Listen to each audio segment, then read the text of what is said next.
Before reality TV shaped legends and before roaring engines made headlines, there was a boy gripping scraps of metal like they were gold.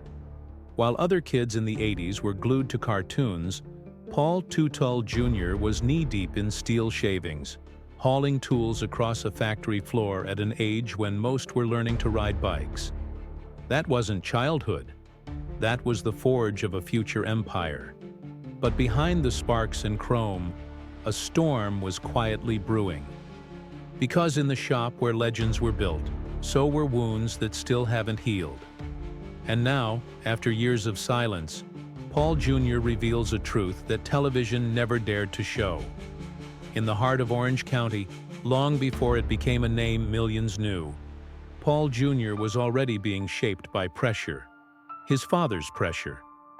Paul Sr., known for his brute force charisma and iron discipline, didn't cut his son any slack. Mistakes weren't tolerated. They were punished publicly. But there was something brewing inside Jr. that even his father couldn't hammer down. A visionary.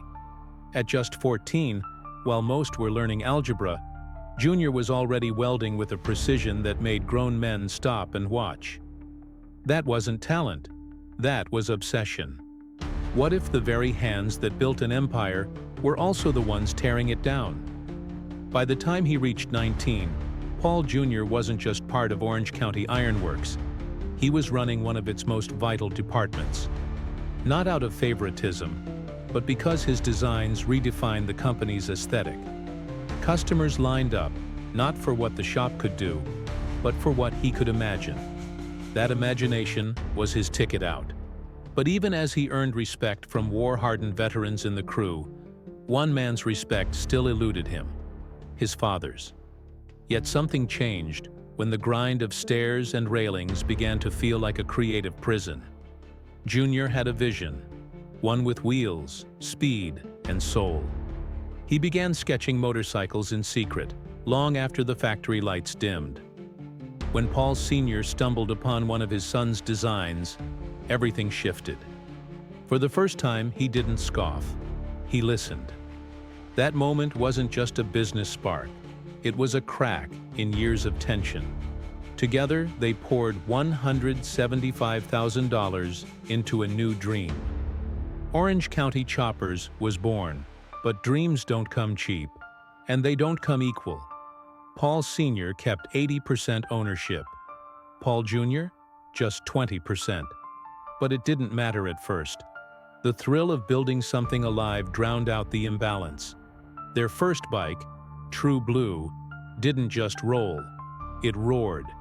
It looked like something pulled straight from a pro builder's shop, but it came from a frozen garage in upstate New York. 4 grueling months of welding, sanding, painting, and sleepless nights, all for one machine. One chance. And it worked. But with every spark came friction, and the cameras were rolling. As American Chopper exploded into a cultural juggernaut, so did the tension. Audiences saw the yelling, the slammed doors, the power struggles. What they didn't see was the slow erosion of trust. The money rolled in, the fame escalated, but inside, the family was crumbling. Paul Sr. would eventually demand $1.5 million from his own son. Paul Jr. was blindsided, not just by the dollar sign, but by the betrayal. His brother had to pick a side. And when the smoke cleared, Jr. was out, fired, on camera, by his own father. Years later, Paul Jr. would become a father himself, and in holding his own son, he finally understood the weight his own father must have carried. It didn't erase the past, but it offered perspective. Forgiveness became possible, but reconciliation, that's a different story. 15 years have passed without a single shared holiday meal. Not Christmas, not Thanksgiving, nothing. Still, the legacy Paul Jr. built isn't just emotional, it's financial. After leaving Orange County Choppers, he launched Paul Jr. Designs, and the man once boxed in by his father's rules now built bikes on his own terms. And the world noticed. His custom creations attracted celebrity clients, corporations, and collectors. Prices for one of his motorcycles now start in the six figures, and that's the base. Paul Jr.'s lifestyle shifted just as boldly as his career. Gone were the days of cold garages. Today, he resides in a multi-million-dollar estate nestled in rural New York, far from the cameras but close to peace. His garage? A cathedral of chrome and horsepower. He's known to drive a limited edition Dodge Viper and has been seen with a vintage Porsche 911 and a custom matte black Range Rover. His timepieces reflect similar taste. He's favored Rolex GMT Master 2s and a classic Panerai Luminor, both bold, rugged, and built to last. And when it comes to private travel, Paul Jr. doesn't flaunt jets on social media, but business records suggest he's leased access to a mid-size Gulfstream for high-profile client visits and design reveals. His real estate portfolio includes his primary estate, a lakeside retreat, and several commercial properties that house his design, operations, but perhaps his sharpest move: insurance. Paul Jr. reportedly maintains layered insurance policies that span everything from his workshop equipment and health coverage to intellectual property protections on his bike designs. This isn't just a guy who welds. This is a man who's built a fortress around his empire. His investments extend beyond metal and rubber. Paul Jr. has backed several startup ventures, including eco-bike prototypes and a tech-forward custom vehicle software company. He's also collaborated with large brands like Geeko and Coleman, offering not just design, but legacy branding. In the middle of all the legal fireworks, something unexpected happened. Jr. announced the launch of Paul Jr. Designs. The shop was smaller, quieter, but full of vision. He wasn't chasing ratings anymore. He was chasing peace. And yet, the world still followed him. He designed for celebrities, Fortune 500 companies, even the MLB. And the attention? It never faded. One of his custom bikes sold for over $250,000. Another was displayed at Madison Square Garden. Paul Jr., once the scrappy son of a grizzled bike builder, had transformed into a business magnate with a creative empire and a net worth pushing $12 million. His financial rise was no accident. He diversified smartly. While OC choppers floundered in court, Jr. partnered with Autodesk and Razer, expanding his brand beyond motorcycles. He invested in tech, media, and even toy lines. From 2011 to 2025, his net worth nearly quadrupled. Analysts now estimate his assets will exceed $20 million by 2028, thanks to his licensing deals and media rights. And it's not just bank accounts that tell the story. Paul Jr.'s real estate portfolio is a quiet empire of its own. He owns a sprawling 7,000 square foot mansion in rural New York, valued at $2.8 million. The house has a 10-car garage, a state-of-the-art workshop, and a private trail for off-road vehicles. In 2022, he also purchased a luxury condo in Naples, Florida, right along the water, with ocean views and private marina access. That property alone is now worth over $3.5 million. His love for craftsmanship extends beyond bikes. Jr. owns a rare 1969 Dodge Charger, a Tesla Model X for quieter rides, and a 2024 Porsche 911 Turbo S customized with carbon fiber trims. But his favorite? A one-of-a-kind custom-built motorcycle with titanium detailing and a signature gas tank. It's not for sale, it's for legacy. His collection of watches includes a Rolex Cosmograph Daytona, an Audemars Piguet Royal Oak, and a Patek Philippe Grand Complication. Each one, a symbol of how far he's come, from freezing workshops to red carpets and Forbes features. The high life is real, but the emotional cost remains. Behind all the success, there's still a gap between father and son. Senior, now 75, has kept a low profile in recent years. After a string of failed business expansions and his Florida location shuttering, rumors began circulating. bankruptcy filings, investor lawsuits, unpaid vendors. The cracks were impossible to hide. His net worth, once estimated at $10 million, has dropped dramatically. Today it hovers around $2 million, propped up mainly by royalties and old merch sales. A shocking confession came quietly in a podcast interview in late 2023. Paul Sr. admitted, "I was hard on my son. Maybe too hard. I thought I was making him stronger. But maybe I just pushed him away." It wasn't dramatic, there were no tears, but it stunned longtime fans. After years of stubborn silence, it was the first time he publicly acknowledged his role in the fracture. That subtle reveal reignited public curiosity. Could there be a reunion? Another build-off? A healing moment? Not yet. Paul Jr. hasn't responded directly, but insiders say he's open to reconciliation, on his terms. One source close to the family says Jr. has laid out conditions: a formal apology, shared business control, and a public statement acknowledging their past mistakes. It's a steep list.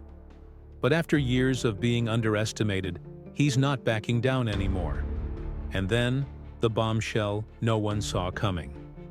In early 2025, leaked documents revealed a new project: a limited docuseries following Paul Jr.'s journey. Not just the builds, but the family turmoil, the lawsuits, the growth, the pain. The working title? Welded and Broken. Producers say it'll be raw, emotional, and filmed across New York, Florida, and Los Angeles. It's not just about bikes, it's about legacy. That word, legacy, keeps echoing. For fans who watched American Chopper in its prime, it was never just about machines.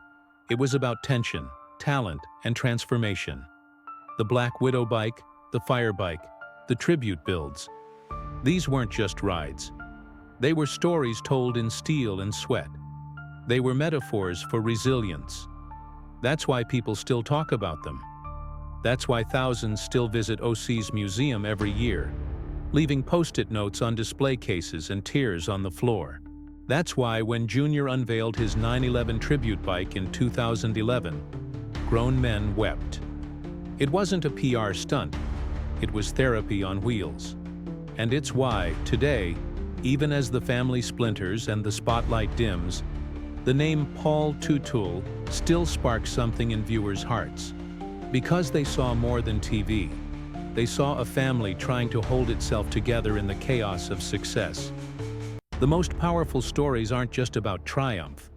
They're about surviving the fallout. They're about finding clarity in the aftermath. Paul Jr. didn't just build bikes. He built a new life from broken parts. The version fans never got to see on screen. One that peels back the reality TV gloss and exposes the emotional scars that never quite healed. The title, Given the Opportunity, says it all. It's a reflection on what could have been, what was lost, and what might still be salvaged. But only if both men are willing to face the truth. The hook here? Paul Jr. isn't just writing about motorcycles or fame. He's digging into the very heart of generational pain and what it costs to carry resentment for decades. Behind the memoir is a man who's quietly built more than just bikes. Over the past decade, Paul Jr.'s empire has grown far beyond the motorcycle shop. With Paul Jr. designs now valued at over $14 million, he's turned personal struggle into creative firepower. His custom designs have appeared in high-profile corporate campaigns for Blizzard Entertainment, Paramount Pictures, and MLB, all while maintaining control of his brand without selling out. But the real surprise? His investments. Paul Jr. has discreetly built a real estate portfolio worth over $9 million, including properties in upstate New York, a private retreat in Tennessee, and a modern beachfront home in Sarasota, Florida. Each one purchased in cash. No debt, no drama, just smart financial moves. And it's not just homes. His garage tells a story of its own. From a $300,000 McLaren 720S to a tricked-out matte black Mercedes G-Wagon, Paul Jr.'s collection screams understated wealth. He's a fan of old-school power too, keeping a custom-restored 1969 Camaro SS that once belonged to a family friend. When it comes to watches, he prefers functional luxury, sporting a Rolex Deep Sea and a Patek Philippe Nautilus, both gifts to himself after winning key build-offs. One of his boldest investments? A 10% stake in a small but fast-growing electric motorcycle startup. He got in early, back in 2018, and as of this year the company's valuation has topped $120 million. If projections hold, his stake alone could net him an additional $12 million by 2026. Quiet power moves like this are what set Jr. apart. He's not just designing bikes anymore, he's building legacy. And that includes protecting what he's earned. Insiders confirm he holds a $6 million life insurance policy, with additional policies covering his company's assets, tools, and even creative concepts. He's learned from his father's mistakes. Where Sr. chased the spotlight, Jr. protects the engine behind the scenes. That brings us to one of the most powerful hooks of this whole saga. What if the legacy Paul Jr. is building isn't just for his son Hudson, but also a quiet challenge to his father's narrative? For decades, Sr. was seen as the king of the shop floor. But today, the numbers tell a different story. Orange County Choppers has reportedly downsized and shifted operations to Florida. But analysts estimate the business is worth under $4 million, less than a third of what Jr.'s brand commands. Even more telling is who Sr.'s collaborating with these days, mostly private collectors and small-time bike shows. Meanwhile, Jr.'s builds are displayed at international expos and corporate tech showcases. The torch didn't just pass, it was pried loose, reworked, and turned into a multi-million-dollar flame. But all of that success doesn't erase the heartbreak. In his podcast, Paul Jr. recently admitted, "There's always that voice in your head saying, maybe this next thing will fix it. Maybe one more build, one more episode, one more handshake. But some things, they don't get fixed. They just change shape." And that might be the harshest truth in this story. Because while millions watched the father-son tension play out on screen, what they didn't see was how it shaped the man Paul Jr. became off-camera.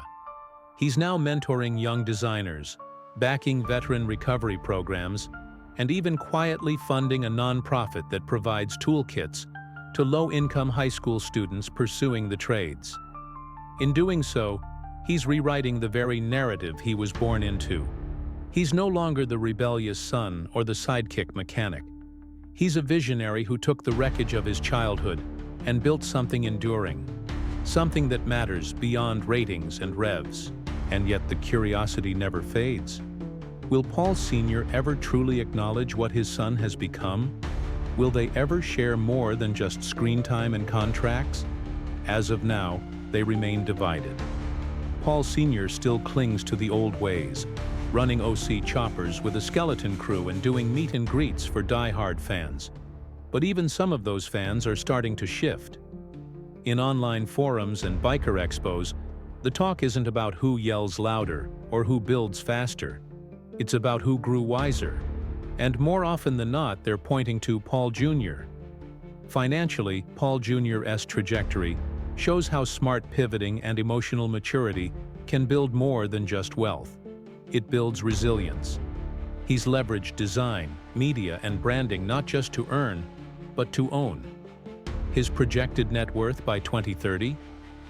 Experts suggest he could hit the $30 million mark if his current investments and licensing deals stay on course. And yet, when asked what he's most proud of, he doesn't talk about money. He talks about time. The time he now gets with Hudson. The quiet mornings in his Nashville retreat. The ability to say no to chaos and yes to peace. That may be the final twist in this decades-long saga. Because in a story once dominated by explosions and ego, the most dramatic development wasn't on a bike or in a courtroom. It was in a quiet workshop, where a man decided to let go of the war and focus on the legacy. And now, with his memoir on the horizon and the cameras finally fading, Paul Jr. isn't asking for attention. He's inviting us to listen, not to the roar of engines, but to the silence that follows when the ride finally ends. Remember this: fame fades, trends change, but a legacy? That's forever.